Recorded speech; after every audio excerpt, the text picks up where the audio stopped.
गांव के मध्य में एक भव्य बरगद का पेड़ था, जिसकी फैली हुई शाखाएं थके हुए यात्रियों को छाया और ग्रामीणों के लिए एक सभा स्थल प्रदान करती थीं।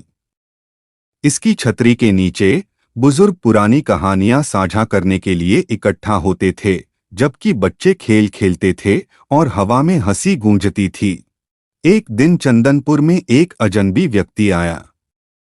वह एक भ्रमणशील साधु थे। उनके कपड़े फटे हुए थे और उनका आचरण शांत था। ग्रामीणों ने खुले हाथों से उनका स्वागत किया, उन्हें बरगद के पेड़ के नीचे भोजन और आश्रय दिया।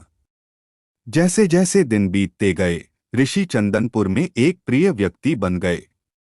उनकी बुद्धिमत्ता की युवा और वृद्ध दोनों ही तलाश करते थे और उनकी उपस्थिति से गांव में शांति का एहसास हुआ।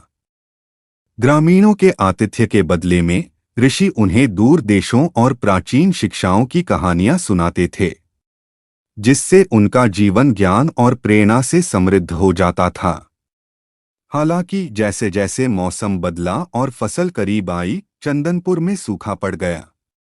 कभी हरे भरे खेत चिलचिलाती धूप में सूख गए और ग्रामीणों के सामने अकाल का खतरा मंडराने लगा।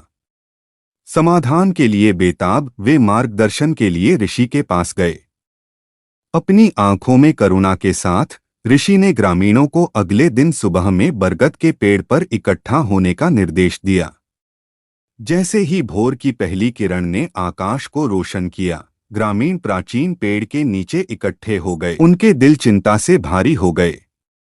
उन्हें यह देखकर आश्चर्य हुआ कि ऋषि ने एक मंत्र का जाप करना शुरू कर दिया। उसकी आवाज हवा की लय की तरह उठती और गिरती रही।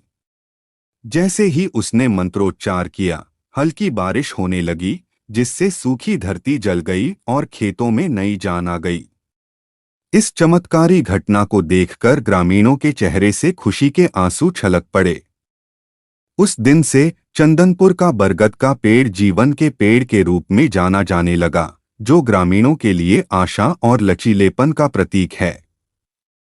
और यद्यपि ऋषि अंततः चले गए, उनकी शिक्षाएं और उनकी दयालुता लोगों के दिलों में जीवित रहीं और उन्हें अपने प्यारे गांव में जीवन की कठिनाइयों और खुशियों के माध्यम से मार्गदर्शन किया।